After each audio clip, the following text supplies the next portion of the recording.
guys. Good morning. Good morning, BNA members as well. And so this day, today, I came here to actually talk to you about like what we are doing with the ventures on in the era of AI.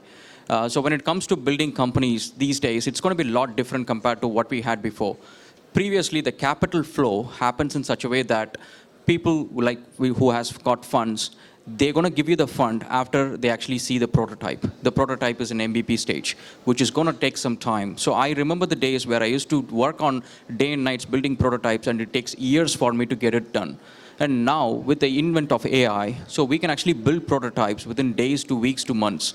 Now, that has got fast-forwarded. Now, you can actually go to an investor with a prototype rather than you asking for them for time to build a prototype. So that is first thing that you can do in the era of AI. And the second thing is like you can actually be a part of the company where AI is also a co-founder. And not many people will actually know it. You can actually make AI as your co-founder. And it can actually take a real job role, and it can actually perform real job duties. It can actually perform compared to a collection of people who's doing the same job. That is like, we actually did that as a math. And when we had a sales team of 30 people, when we actually had an agentic AI, which is able to crunch numbers from a data sheet, compared to 30 people doing the job for a week, it can do it in few hours. It can actually give more insights. So now you can see agentic AI can be part of your team. It can be a co-founder. That is like a CXO who can actually do the job. And on top of it, this is not the time you actually take more time to redevelop or perfect your solution. That is what most founders actually fail at the previous ages. Now, you don't have to look for that. You actually look for a market gap. You actually look for a product. You build an MVP. You make a real traction. So this is something very unique that we have not done before. So now this real traction can be something that you can show to an investor, saying that, this is not a projected number, this is the actual number. Now you see like how powerful it is. Now people who are actually worried about the jobs being stolen by AI can actually see that there is an opportunity that you can actually build a venture using AI, and you can actually replace your job with your own company. So now that is something more powerful that which with the previous generation doesn't have it. So now I'm switching to Tamil so that I can actually talk to everyone else as well. So நம்ம இந்த டைமில் வந்து companies build பண்ணுறது வந்து it is more affordable as well. முன்னாடிலாம் ஒரு company build பண்ணுறதுக்கு ஒரு டெவலப்பரை ஹையர் பண்ணணும், டிசைனரை ஹையர் பண்ணணும், இதெல்லாம் பண்ணிவிட்டு அவங்க எல்லாத்தையும் உட்கார வச்சு வேலை வாங்கணும் 6 மாதத்துக்கு. ஒருத்தருக்கு 50,000 கொடுத்தாலே you can imagine it's like lakhs and lakhs of money that you been spend. But இன்னைக்கு வந்து you can do that within a short time frame. But அதை நம்ம என்ன பண்ணுறோன்னா நிறைய நேரம் ஒரு ஏஐ ரேப்பரில் போய் உட்காந்துடுறோம். Don't build those things. It's like plenty of people have done it. நிறைய பேர் AI rappers build பண்ணிட்டாங்க. Investors are tired of it. So if you can build something, ஒரு 2 நாள் நீங்கள் பண்ணுறீங்க அப்படின்னா யார் வேணாலும் அதை பண்ண முடியும். So don't build those things. Build something which has got real value. நீங்களே ஒரு கேக் கடைக்கு போனீங்கன்னா ஒரே ஒரு ஸ்பாஞ்ச் கேக்கை வாங்குவீங்களா இல்லை மல்டி லேயர்டு பிளாக் ஃபாரஸ்ட் வாங்குவீங்களா? So you want flavor, right? So is your company. You need to have multiple layers. அந்த லேயரில் ஒரு லேயர் ஏஐ இருக்கலாமே தவிர உங்களோட ஹோல் கம்பெனியே ஏஐ இருக்கக்கூடாது. Because any one can do it. So and again another thing என்னென்னா, இப்போ I have to go a little off the script as well. So இந்த டைமில் வந்து நம்ம கம்பெனிஸ் பில்ட் பண்ணுறப்ப நிறைய பேர் என்ன சொல்கிறது என்னென்னா வந்து we have to focus on one company, we have to build only one thing. Yes, it is true for some extent. But problem என்னென்னா, now you have advent of AI, you can actually venture into a lot of things where you don't have to be a clear expert. Because நீங்கள் கவனிச்சிங்கன்னா இங்கே நீங்கள் one company focus பண்ணுற ஒரு founders கிட்ட போனீங்கன்னா தேர் not tech founders. அவங்களுக்கு அதை பற்றி பெரிய நாலேஜ் இருக்கார், but they are good businessmen, they are good sales guy. So sales guy can sell any product. So now you can actually quickly diverge in to more horizontals, more verticals. You can do lot of those things. So guys, today I want founders to actually not just build companies but build futures. எனக்கு actually ஒரு news நீங்கள் பார்த்தீங்கன்னு தெரில, Amazon founder வந்து ஒரு 16,000 பேரை வந்து fire பண்ணதுக்கப்புறம் அந்த நியூஸ் வைரல் ஆகுது. அதுக்கப்புறம் அவங்க ஹையர் பண்ணுறாங்க.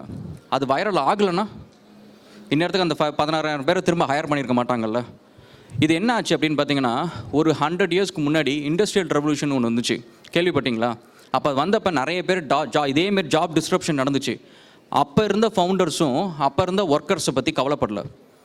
கம்பெனிஸ் இதுதான் பண்ணும், உங்களெல்லாம் ஃபயர் பண்ணுவோம், புது ரிசோர்ஸை ஹையர் பண்ணுவோம், மிஷின்ஸ் வந்துருச்சு, ஹியூமன் லேபர் தேவையில்லை அப்படின்னு சொல்லிட்டு அவங்க பண்ணாங்க.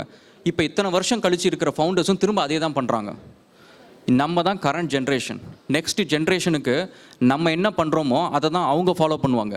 இன்றைக்கி இப்படி இருக்கிற ஃபவுண்டர்ஸோட காரணம் என்னென்னா, இண்டஸ்ட்ரியல் ரெவல்யூஷனில் இதுக்கு முன்னாடி ஃபவுண்டர்ஸ் என்ன பண்ணாங்கன்றதை பார்த்து தான் இவங்க இப்படி பண்ணுறாங்க.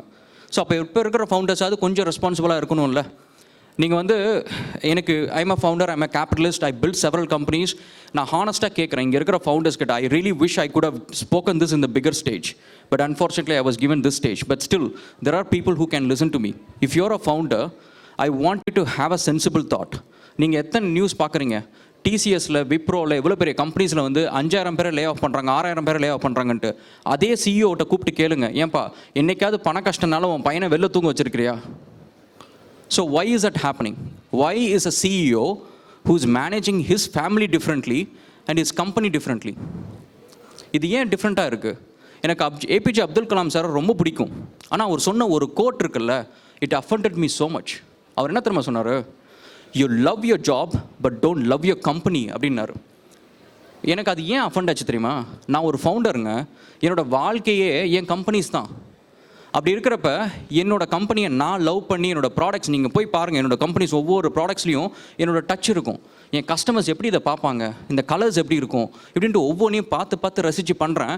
என் ஸ்டாஃபுக்கு என் கம்பெனி லவ் பண்ண முடிக்கலை அப்படின்னா what is that I'm building? எனக்கு சோறு போடுற சாமி என்னோட கம்பெனிஸ் தான். என் ஸ்டாஃபுக்கு சோறு போடுறது என் கம்பெனிஸ் தான். ஸோ அப்போ அதை வந்து என் ஸ்டாஃபுக்கே லவ் பண்ண முடியல அப்படின்னா what is a sort of company I am building?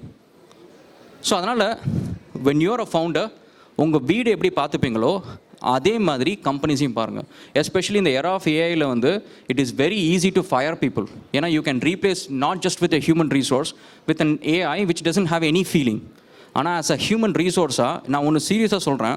எனக்கு வந்து இந்த கோவிட் டைமில் நிறைய கம்பெனிஸ் வந்து நிறைய லே ஆஃப் பண்ணாங்க, எல்லாம் பண்ணாங்கல்ல. எல்லா கம்பெனிஸும் பண்ணப்போ அந்த ஸ்டாஃப்ஸும் அந்த கம்பெனிஸ் பற்றி கவலைப்படல, அவங்க வந்து திட்டிட்டு வேறு கம்பெனிக்கு போயிட்டாங்க. நான் ஒரு விஷயம் பண்ணேன், என் ஸ்டாஃப் ஒரு விஷயம் பண்ணாங்க.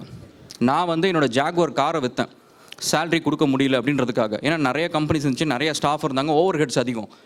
என் ஸ்டாஃபு நான் கேட்கல, அவங்களாம் அவங்க சேலரியை பாதி போடுங்கன்ட்டு எங்கள் அக்கௌண்ட்டுக்கு ரிக்வஸ்ட் அனுப்பிச்சாங்க. இன்னொன்று நான் சொல்கிறேன், இதை வந்து I want every one to remember. Hospitals நீங்கள் போயிருக்கீங்கள்ல, எல்லாரும் போயிருப்பீங்கள்ல. ஹாஸ்பிட்டல்ஸ் யாரோ ஒருத்தங்க உடம்பு சரியில்லைனா வெளியில் ஃபைலை வச்சுட்டு யாரோ ஒருத்தங்க நிற்பாங்கல்ல, அது உங்கள் ஃப்ரெண்டு இருக்கான். நீங்கள் எங்கே இருந்தால் உங்கள் ஃப்ரெண்டு நின்றுருப்பாங்க. ஆனால் உங்களுக்கு வயசாகிடுச்சுன்னு பார்த்துன்னு வச்சுக்கோங்களேன், உங்களோட ஃபேமிலி மெம்பர்ஸ் மட்டும்தான் நிற்பாங்க. எனக்கு வந்து 2 இயர்ஸ்க்கு முன்னாடி கேன்சர்னு சொல்லிட்டு ஒரு டயக்னாஸ்டிக்ஸ்க்கு நான் போனேன். என்னோடய சேனல் மெம்பர்ஸும் என்னோடய ஸ்டாஃப்ஸும் பதறடிச்சு வந்தாங்க. ஓகேவா? ஸோ அப்படி தாங்க கம்பெனிஸ் பில்ட் பண்ணணும். We should work as a unit. So இன்றைக்கி கூட வந்து I don't want to blame anyone or anything. ஏன் இவ்வளோ கம்பெனிஸ் பில்ட் பண்ணுறீங்க? ஒரு கம்பெனிஸ் பில்ட் பண்ணி you could have made lot of money, right? Yes, I could have become a billionaire, but I don't want to be a billionaire. That is my vision. என்னோட சேனல்லையுமே கூட I run a channel called Raghulan. I don't want to have a million subscribers. I wanted to build million entrepreneurs. இன்றைக்கி என்னோட team பார்த்தீங்கன்னா co-founders மட்டுமே 68 பேர். You can go and ask any founders here. உங்களது எத்தனை கோ-ஃபவுண்டருங்க? கோ-ஃபவுண்டர்ஸ் லைக் நீங்கள் யோசிச்சு பாருங்கள், உங்களோட சொந்த ஃபேமிலி உங்களோட விஷனை நம்பி காசு போட மாட்டாங்க, உங்களோட ஃப்ரெண்ட்ஸு போட மாட்டாங்க. கோ-ஃபவுண்டர்ன்றது யாரோ ஒரு 3வது மனுஷன், இவன் எனக்கு பிடிச்சிருக்கு, இவன் சொல்கிறது கரெக்டு, இவனை நம்பி நான் பணத்தை போடுறேன் அப்படின்னு வரவன் கோ-ஃபவுண்டர். அந்த மாதிரி என்கிட்ட வந்து 68 பேர் இருக்கிறாங்க. They not investors, they are co-founders. ஒரு வருஷமாக வந்து சேலரி இல்லாமல் அந்த மாதிரி ஒர்க் பண்ணி இன்றைக்கி ஒரு கம்பெனி வந்து they are making around lakhs in a day. So இந்த மாதிரி வந்து I want build meaningful companies. I know I am building lot of things, but I am building people, not just companies. So அதனால் I just want make it pretty simple for everyone. And in the era of AI, let us build meaningful leadership so that we'll pave way for next round of leadership in a better way. Thanks, guys.